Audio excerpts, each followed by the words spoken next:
12 જાન્યુઆરી એટલે કે સોમવારની સવારે 10:17 ઇસરો અન્વેષા સેટેલાઇટ લોન્ચ કરશે. તેને ભારતની સુપરવિઝન વાળી આંખ કહેવામાં આવી રહી છે.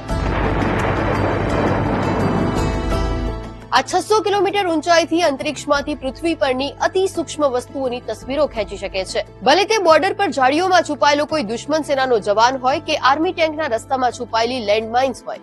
નમસ્કાર, હું છું દેવલ. અન્વેષા શું છે? આ અંતરિક્ષમાંથી તસવીરો કેવી રીતે ડિટેક્ટ કરશે અને તેનાથી ભારતીય સેનાને શું ફાયદો થશે, જાણીશું આજના એક્સપ્લેનરમાં.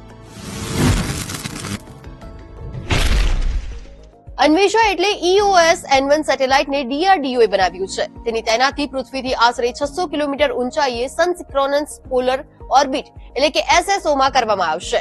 આ કારણે આ સેટેલાઇટ દરરોજ નિશ્ચિત સમયે કોઈ ખાસ જગ્યાની ઉપરથી પસાર થાય છે, જેથી કોઈ પણ ફેરફારને સરળતાથી ઓળખી શકાય છે.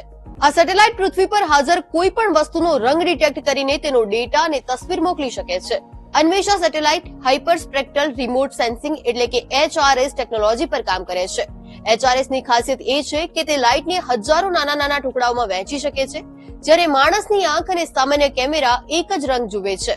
ઉદાહરણ તરીકે, એક સામાન્ય કેમેરા માટે પ્લાસ્ટિકની હરિયાળી ઘાસ અને અસલી હરિયાળી ઘાસ બંને એક જ રંગના લાગે છે, પરંતુ અન્વેષા સેટેલાઇટ બંનેની ચમક વચ્ચેનો તફાવત તરત જ પકડી શકે છે.